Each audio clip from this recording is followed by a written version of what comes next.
This video is all about our top 5 things we've done over the last few years that have helped us to grow and evolve. How you feel? We just hit 100. Go on, Lucy! You've got this! Go on, Rosie! 17 kilometers. Hello everybody and welcome back to our channel. I'm Lucy. I'm Rosie. And we're the Fit Sisters. We thought we would kick-start coming back to our YouTube channel with this video that is all about our top 5 things we've done over the last few years that have helped us to grow and evolve.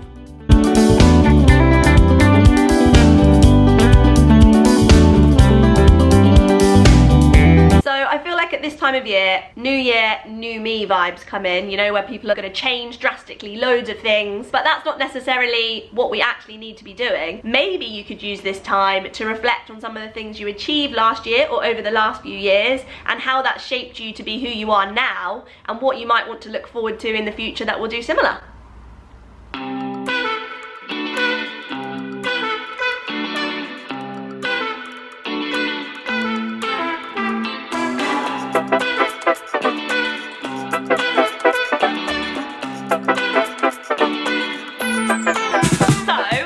Kickstart with number 1, which for me will reign supreme, I think, for another 5 years, was walking the Camino de Santiago. It was the most incredible thing I've ever done. That we got to do together. We've already made a promise that we'll do it again when we're 60. Probably before then. I was already like, no, we're 40 years old. Yeah. And also it was one of those things that during it we were like, you know, this is the only time we're ever going to do this, and loads of people were like, this is my 2nd, my 3rd, my 4th Camino. We were like, who does that? Some people had walked 8 Caminos and we really were like, why would you walk this 8 times? But then you come home and you're like, I just really want to go back and walk it again, so I'm sure we will walk it before we're 60. So in context, the Camino de Santiago, for people who don't know what it is a walk where you start in France, in the Pyrenees, and you walk from there all the way across Spain to finish in Santiago, basically. It's about 800 kilometers of walking, and it takes around 3 to 4 weeks. And all you have is your backpack, and you have to carry it. And the reason that it was so amazing is because when do you ever get completely untouched time to walk with someone for 8 hours a day where their only focus is to walk? You'll never get someone's complete present attention when you meet people on that walk or you walk with your sister. It was just life-changing. All I needed to do was put a backpack on, put some shoes on and go for a walk. Every day for 30 days. Stay in albergues. Yeah, which are like funky little hostels. They are very interesting, and coming away from that and, like we're saying now, reflecting on it, it was one of the best things I've ever done, we've ever done. But there were definitely moments along the way where I never wanted to see an albergue again or hear a man snore again. No. Or smell smelly feet out of hiking shoes again. But you know, you forget those things. Rose-tinted glasses. I still laugh about them now. They'll still be a memory I'll never forget. I'd still go back and smell those cheesy feet, so. And the scenes and the walks are just incredible. That was one thing. Life lessons. Life lessons. And if you ever get an opportunity to do it. Do it. Do it. Without a doubt, one of the best things ever. And also, if you want to know any more about it, then comment below, because it's definitely something we could do a whole video about. We have so much to talk about. I'm going to say one of the things that has shaped and changed me over the last couple of years was starting running. Last year, we set the goal, well actually, in 2023 we set the goal to do a bit more running, and then we did a half marathon last year, and we did a sprint triathlon and a full Olympic distance triathlon, so therefore we did a lot of running last year.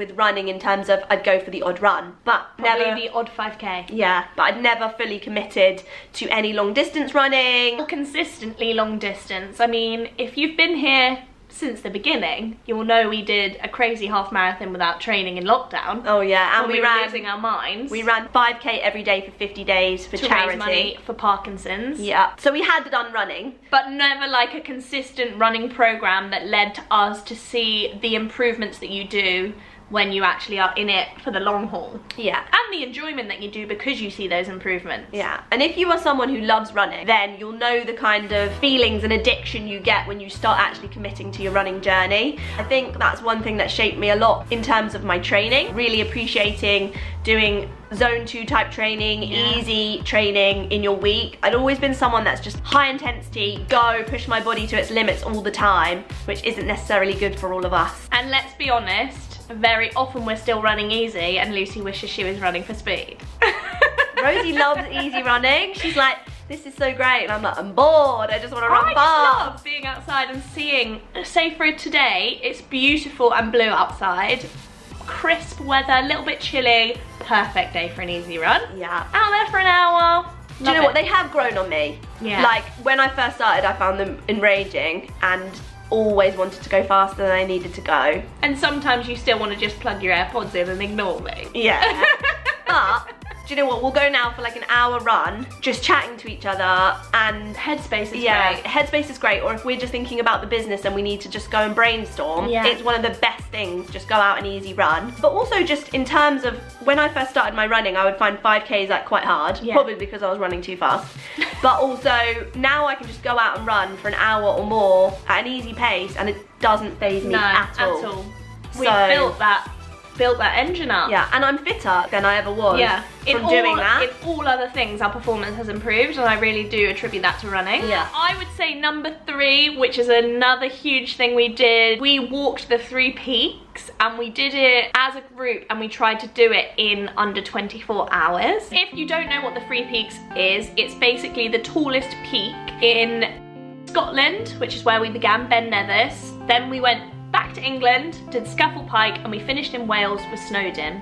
You have to start that first mountain, that's when your clock starts. You have to account for all your travel from Scotland into England, climbing that next peak, travel all the way from England into Wales, climbing that next peak, and then finishing it under 24 hours. Do you know what? It just built relationships with people within our community of fitness that have stayed and will be a mainstay, I think, forever. Yeah. In terms of, you can't do something as grueling or challenging as that and not be closer with the people that you do that with. We were fortunate enough to choose a great group initially. We did all the training leading up to that challenge together, which built, I mean, they were some hard workouts. And the mental fortitude we needed to build to get through those workouts together, a lot of which were like team-based workouts. Made our relationship very strong. We still have all of that programming from that, which is great. Obviously we did things like box step-ups, and we did running, and we did weighted challenges, weighted walks, a lot of stuff in a weighted vest. But it's great because actually we still have all that programming from that 3 peaks training, which is cool. It was way harder than we thought it was going to be when we actually did the challenge. And the weather was horrific, and the van broke down, and there were a lot of things that were out of our control that happened on that challenge that made it really hard. But we did manage to do it just in the 24 hours. We had to run. On the last mountain, on Snowdon, we had to sprint finish in our walking boots with like our big bags on. And they were soggy walking boots. Scafell Pike was horrifically torrential rain all the way up and down that mountain. So our boots was lodging. I lost a toenail on that sprint. It was gross. I never lost a toenail. And do you know what? It took a whole year for that toenail to come back. A whole year, and it's still not quite right. Sometimes when I get why that's the toenails done, I'm like, stayed with us because she lost the toenail. It changed me forever. Comment below if you've ever lost a toenail doing an endurance event. Yeah, and how do you feel about it? And did it ever grow back normally? Or has it been changed for life? Are you changed forever? Number 4, I've got it. We bought a camper van. It was one of my dreams for years and years and years and years. We made it a reality in 2023, and last year we did an epic trip. We went all around Europe. We visited 8 different countries in 3.5 weeks. We did. It was a lot of driving, but it was amazing. It was such a crazy, fun trip.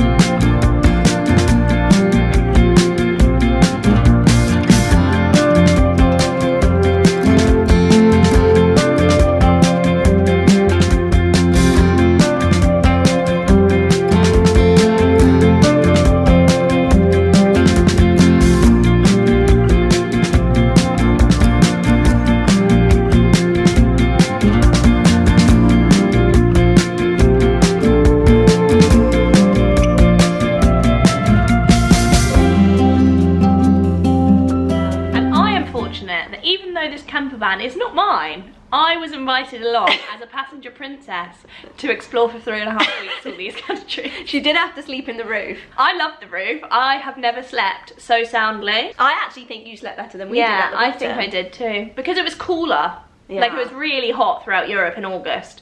So I could like unzip the top. Yeah. I don't know what they're called.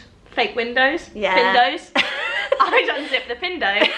And I'd be loving life, so that was that. Yeah, and I'd say that's kind of changed us, shaped us, because it's just allowed us to be a lot more adventurous and explore more.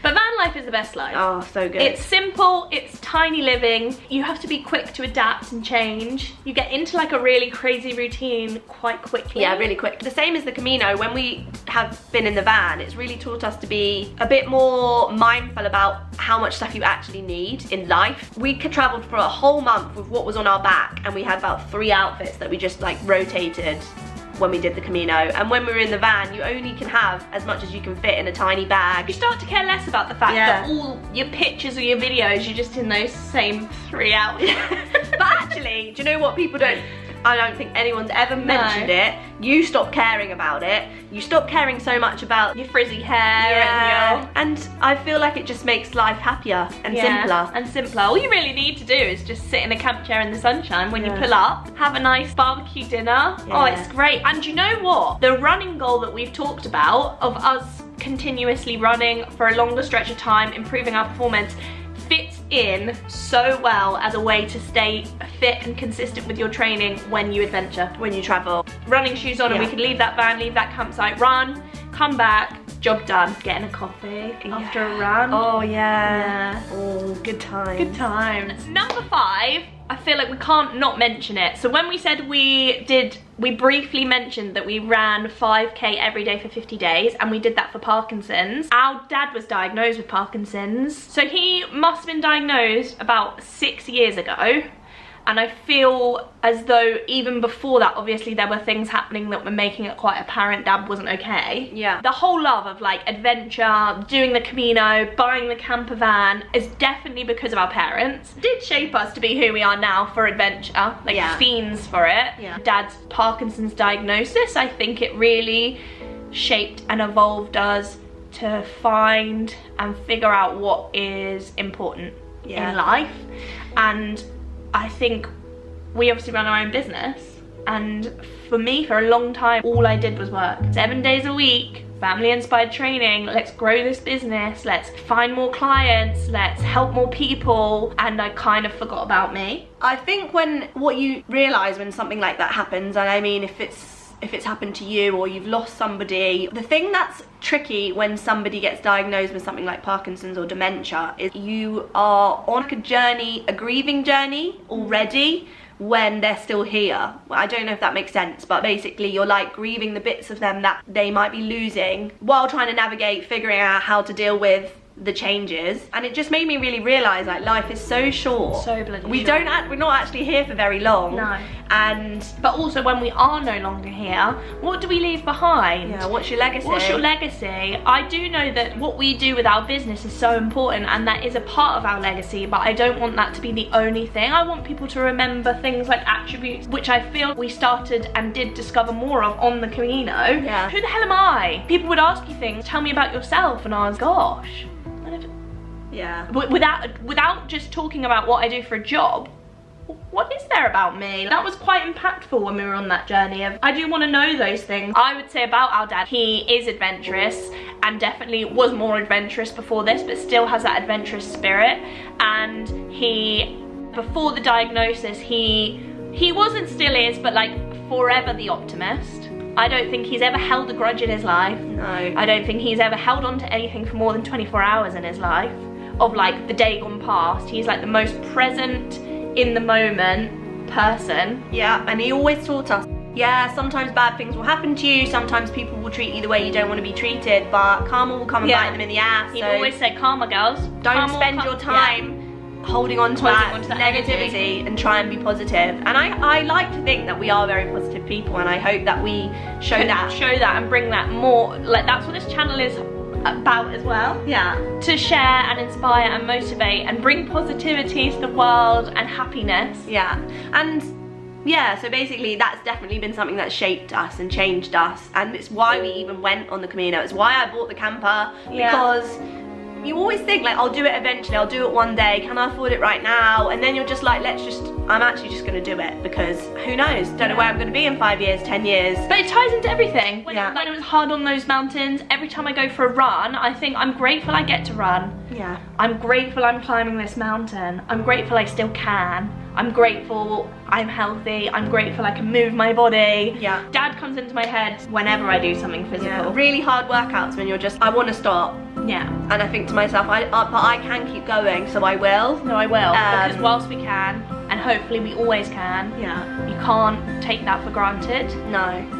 And this is, we're mentioning this like hopefully not like in a depressing way, but in a way to hopefully inspire people and motivate people to just get out of your comfort zone, go and try something new. And like we said, it's a new year. What could you maybe do this year that you've never done before? Yeah. And it doesn't have to be go away and do something crazy, but it could be you've always wanted to walk South Downs and you've never done it. Go and do it. Just do it one weekend this year and be like, oh my god, that's such a cool thing. And rather than it being like, I need to change myself dramatically, do something that will challenge you. Say yes to the thing. Yeah, and it will change you anyway. Like, and say yes to the things that you don't think you should, or you don't maybe even want to. Just say yes and see what happens. And you'll surprise yourself. Just go for it, guys. Yeah. Do it. Go for it. And we'd love to know what it might be that you're gonna do. So you could be like, I already know, or maybe you come back to this video in 6 months and you comment below and you tell us what the thing was that you said yes to and you did. Or something that you've done over the last few years that you think's really changed or shaped you. Or something that you might have gone through that's changed you to kind of have a different perspective on life and your goals and where you're gonna be in the future. And what you're capable of. Yeah. Because I definitely feel more capable of a lot more things because of the things we've mentioned in this video. So we hope that this video is inspirational. Yeah, and also you've learned a little bit more about us, which is always nice. Yeah, really nice. What we will do is we're gonna put together a worksheet that just lays out 5 things that you've done over the last however many years that you're proud of, that have shaped you, that have grown you, that have evolved you. And if that's something that you might like to take a little bit of time for yourself and complete, then we encourage you to do so. Yeah, it'll be in the caption below, you can get that. It'll just be a free download and you can do that in your journal, or you can fill out the worksheet, and hopefully it'll make you feel great because you'll have realised some cool things that you've achieved and things that you might be grateful for. I'm grateful for you. I'm grateful for you too. So guys, if you liked this video today, please give it a thumbs up. And if you aren't already, please subscribe to our channel to be kept up to date with everything Fit Sisters, everything we get up to from here on out, and all those workouts that we're gonna continue to put out for you. We'll see you soon. See you soon. Be happy. Be happy.